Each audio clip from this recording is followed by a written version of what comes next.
Quando um turista visita Paris, Lisboa ou Londres, vem logo uma imagem à cabeça, um ícone. A Torre Eiffel, o Big Ben ou a Torre Belem. Curiosamente, aqui em Goa, as coisas passam-se de uma forma diferente. A primeira visita que se faz, quando aqui se chega, é decisivamente a cidade de Old Goa.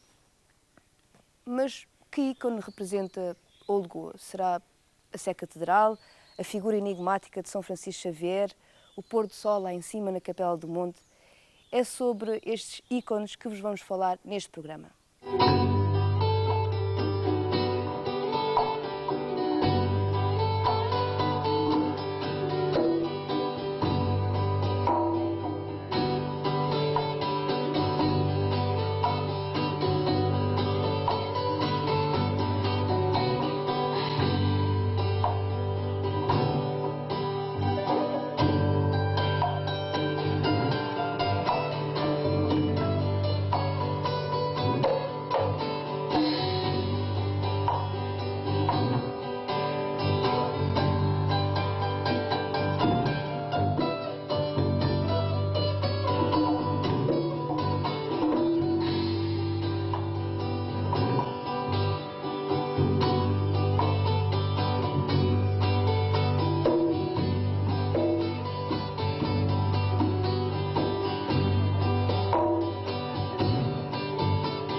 Vamos para Old Goa e o nosso ponto de partida é Nova Goa. Nova Goa, que não é mais do que a capital de Goa, Panjim. Aliás, há uma grande confusão. Old Goa, Goa Velha, Nova Goa. É interessante porque faz um triângulo perfeito. De Nova Goa a Old Goa são 10 km, de Old Goa a Goa Velha são mais 10 km e dali de volta fecha o triângulo e são outra vez 10 km. A melhor maneira de viajar aqui em Goa é de facto o autocarro. Passam sempre 10 em 10 minutos e é super barato. São 5 rupias, devem ser cerca de 7 cêntimos. Olha, já vem um autocarro. Até já.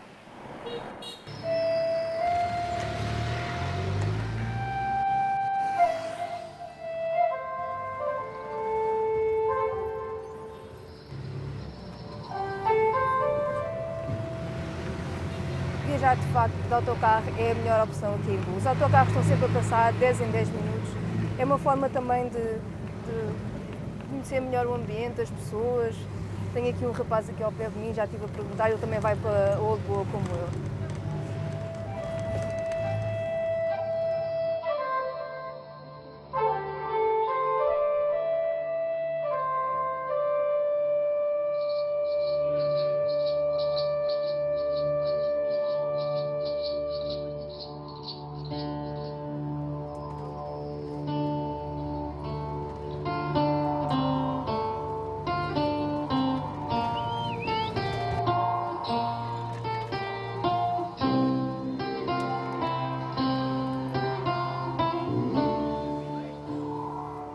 Chegámos a Old Goa, antigamente conhecido como Velha Goa, simplesmente ela.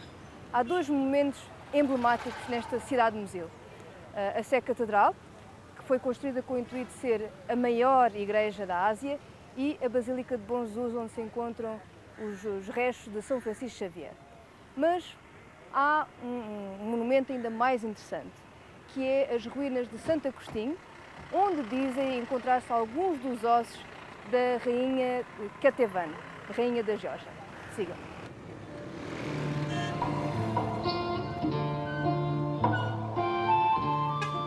Aqui do meu lado direito vai aparecer a Sé e exatamente do lado oposto temos a Basílica de Bom Jesus.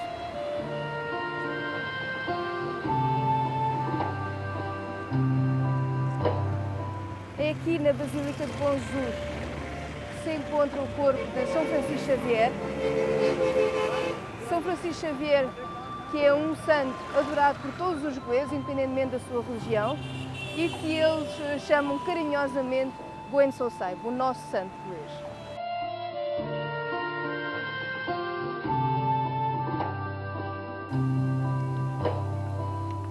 Deste alto assistiu Afonso de Albuquerque em 25 de novembro de 1510 à reconquista de Goa.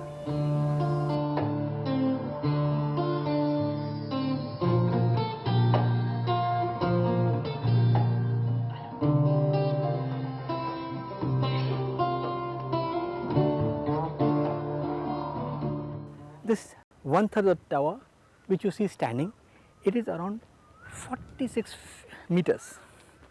Now what about the remaining part? As you know, in 1834 there was a decree passed by the Portuguese where they had passed a decree that all the orders should be banished from old Goa, but subsequently went and came back. But the Augustinian which were occupying this premises did not come back, and since it is a very massive construction and it occupied a large area, it need maintenance. So slowly, because of vagaries of nature, because of rain, because of vegetation growth, it slowly started collapsing. And then in 1931, part of the facade, main facade, came down. So you can see two materials that have been used. One is the raw material proper, which is of laterite, and then this is the basalt which they have used, which they must have got from basin near Maharashtra. You see the raw material, it looks completely eroded, weathered, exfoliated, and lot of cavities have formed because this was covered with lime plaster. If you cover the lime plaster, cover the core with the lime plaster, it is protected from the vagaries of nature, the rain, the monsoons, the wind and the silent activities. But since this covering was removed or it got weathered, the inner core was exposed and lot of vegetation growth took place, the trees, the bushes, which is quite evident from our old photographs. And now you see even this laterite is not a stone. Laterite is nothing but a compact earth in which the silica has been leached away and the solid nodules of iron and aluminum content is exposed, which gets solidified, and that is used for its construction. I wonder how you have a picture how this used to look. Yes, we have got some photographs. We have some photographs, but the photographs are only of the facade. But we don't have the photographs of how the church looked. This was completely covered with debris of laterite, of bricks, of lime plaster. So 20 years back, we started this work in say 1988. Why we started the work is very interesting, because that was because of a request from a country, Russia, then Soviet Union, who wanted to trace the relics of their saint from Georgia, which was part of the Soviet Union. Because of their request, our predecessors in 1988 started excavating. Still you can feel the magic in this place. Isn't it bigger than the Se Cathedral? Yes, it is a very large dwelling, the church, the convent, and what you see right up till there, you can see the extent of the convent. That's not it. Even across the road, you had an overland bridge which crossed the street and went across, and that was called the College of Popolo. So you had a seminary, you had a college where people were trained, and the Augustinians had a very big construction, and it was one of the headquarters of their Augustine order here.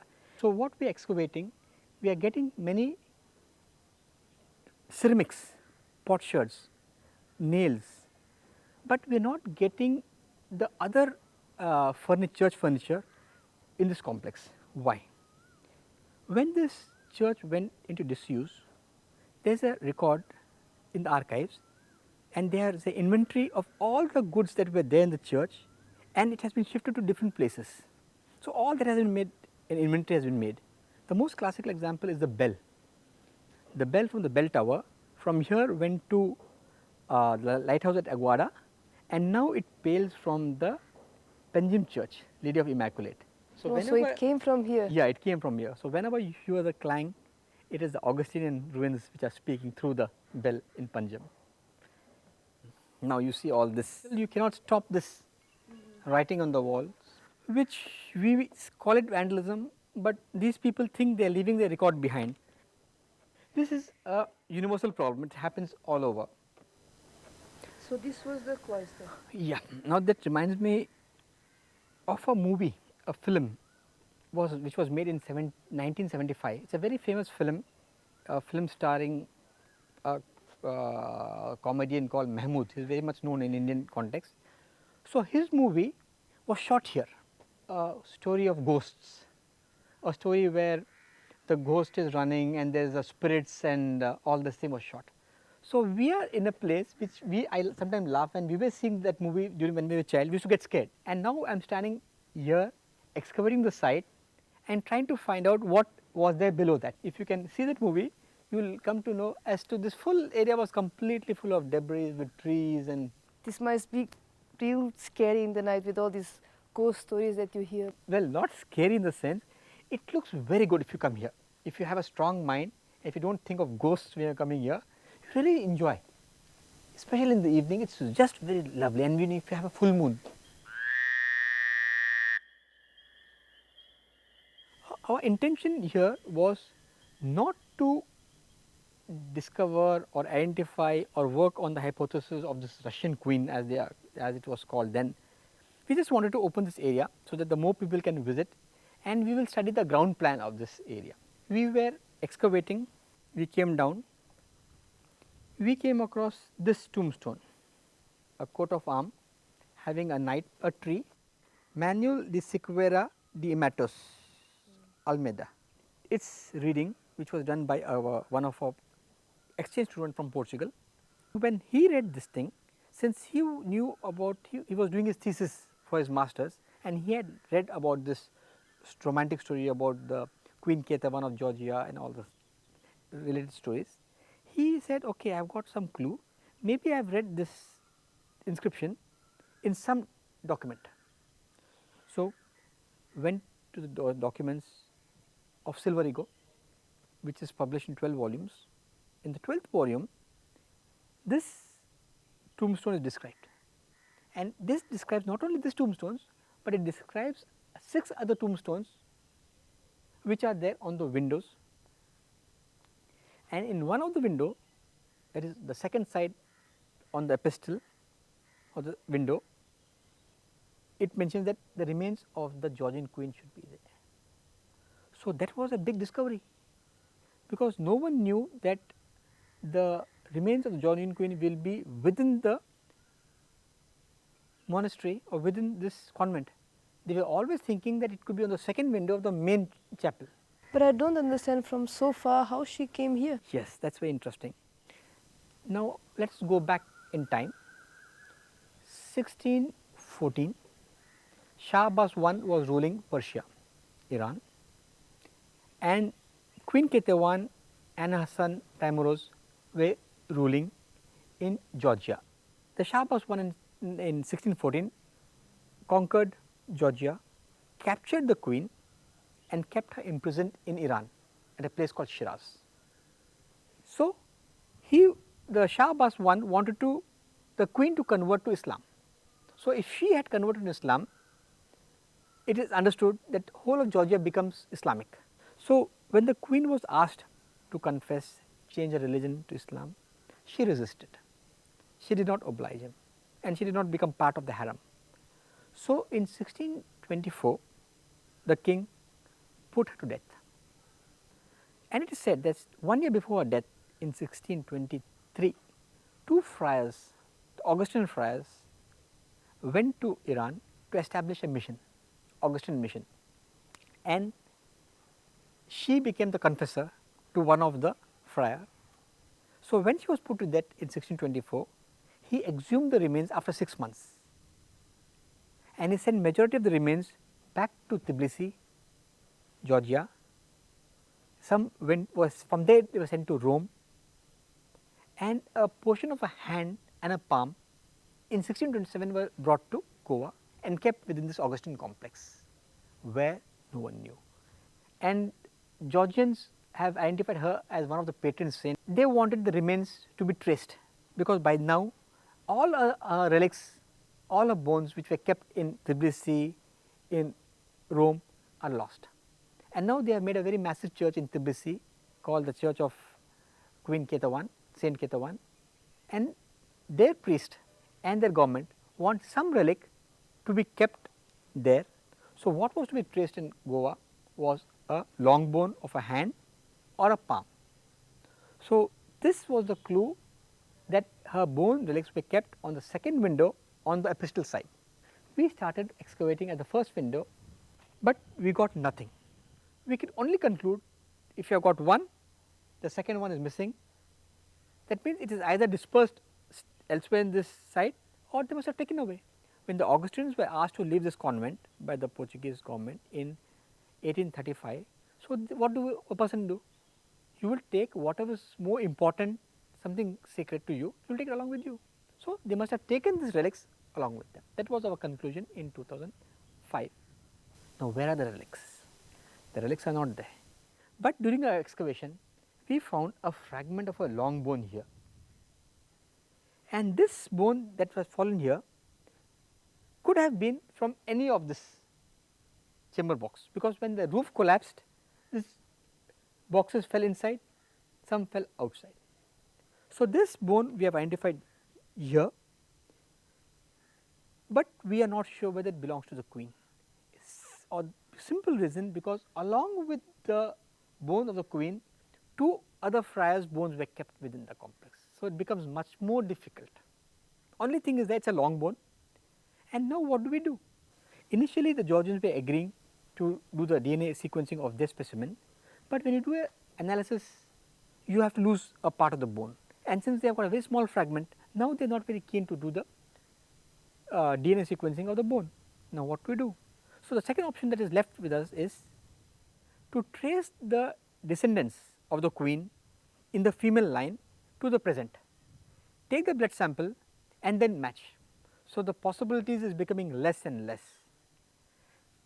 This is what we have told them, this is what we have published our research, but what is important is belief.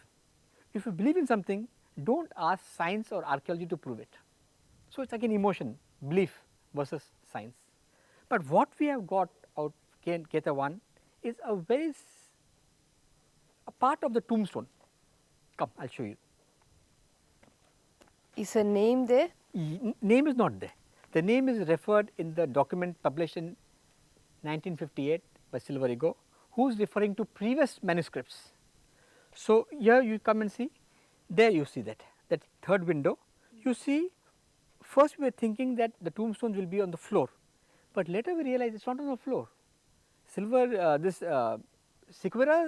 tombstone is on the floor, but the queen's chamber box was on the window. You see that window? You see how it is fallen out, and we have just kept it like that only. So, the queen's remains were there on this window, and when the roof collapsed, when we were excavating, we found the coping stone. The coping stone means a cover.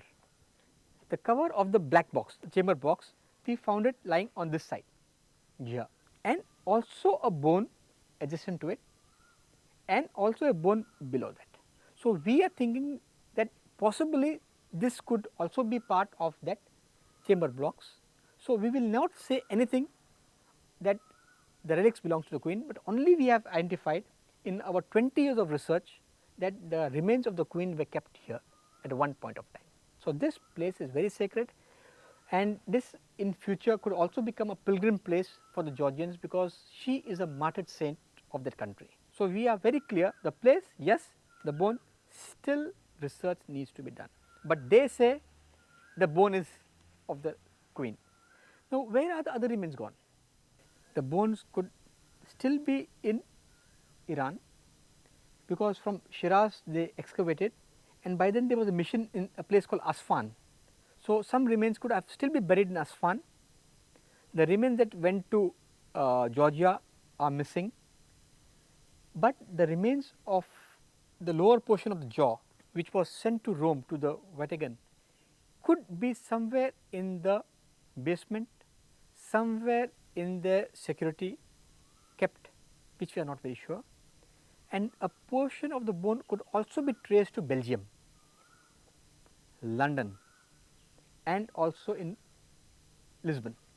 The depiction of Queen Ketevan along with those friars are depicted on the jewelers in Lisbon. But when we went there in September, it was on vacations, and that full panel is there in a room in which a school is running. We could not see. And there is also a possibility that the bones could have been shifted to Santa Monica, because there was a church that was still existing, and as you know, you can vacate the fathers and ask them to leave, but you cannot ask the sisters to leave until the senior sister, that is Mother Superior, till she dies. Only when after she dies can the church be taken over. So, for next 45 years the church that is adjusting to this was still living with inmates. So, there is also a strong possibility that the church, the remains must have gone there.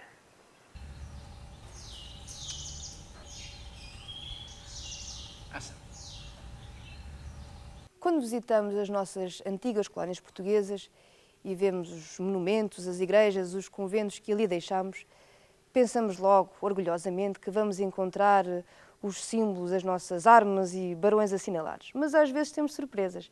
É o caso aqui do Convento de Santa Mónica em Old Goa. Temos aqui atrás de nós, claramente, o escudo português com as 5 quinas, mas se virem ali por cima o dragão das armas espanholas. E ainda podemos ler o católico Filipe IV de Portugal, monarca das Espanhas. Isto porquê? Porque, ao contrário do que muita gente pensa, muitos dos conventos e das igrejas que foram construídos aqui em Old Goa foram construídos durante o reinado dos Filipes. É o caso aqui do Convento de Santa Mónica em Old Goa. A construção, que começou em 1606, só terminou em 1627. Levou quase 21 anos.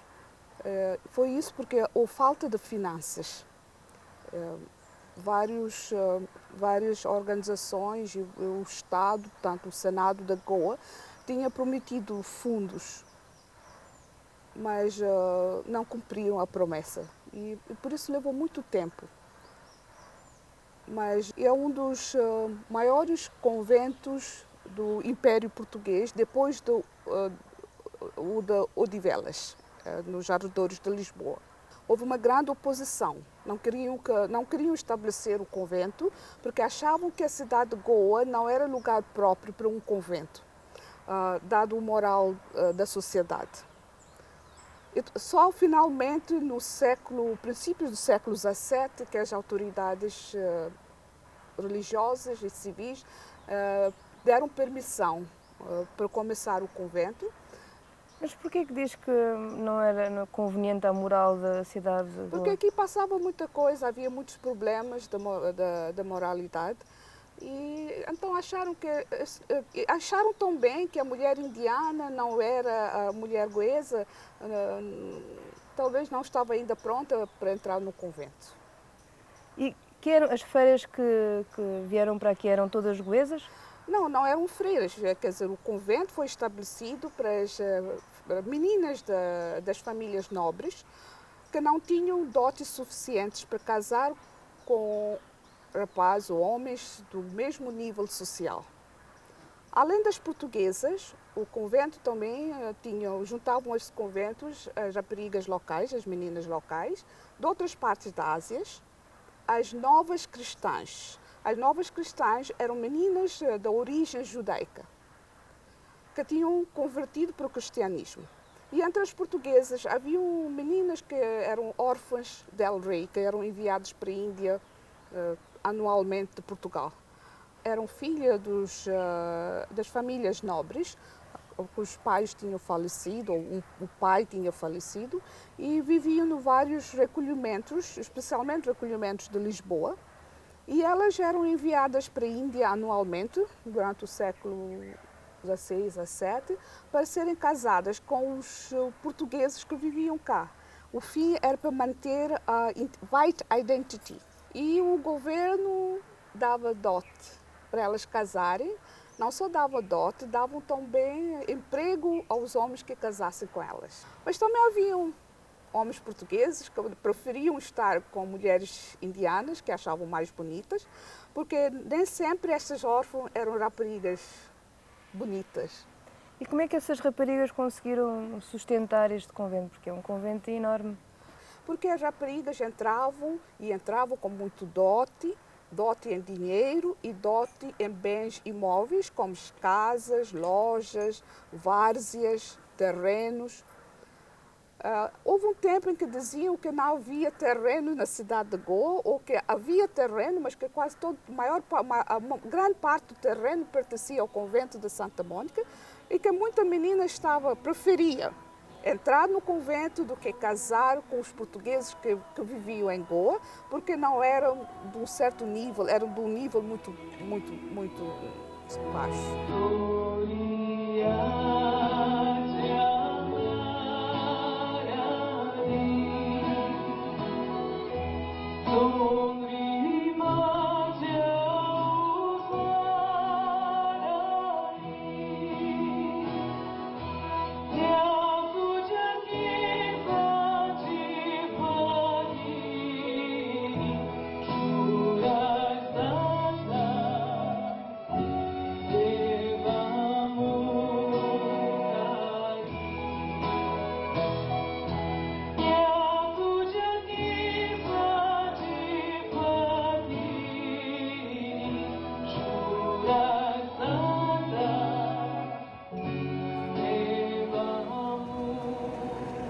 Old Goa é de facto fantástico, mas é enorme. E este calor mata qualquer um. Não é só o calor, é a umidade.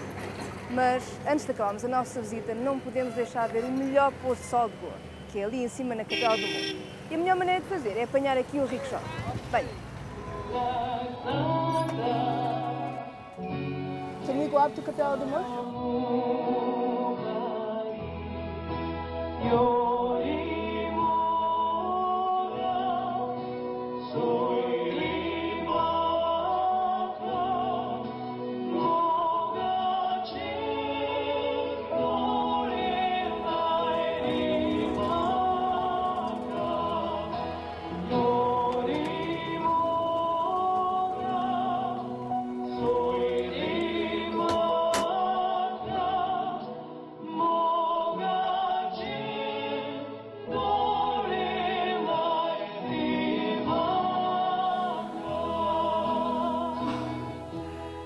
Já não me lembrava que é tão cansativo.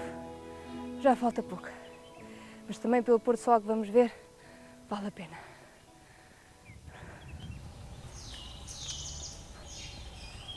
Foi deste sítio lindíssimo que Hidalgo derrotou os portugueses. Os portugueses tinham chegado aqui em fevereiro de 1510, mas Hidalgo conseguiu mandá-los embora pelo rio Manduvia abaixo. E só depois das monções, em novembro de 1510, é que Afonso de Albuquerque regressa e reconquista Goa definitivamente.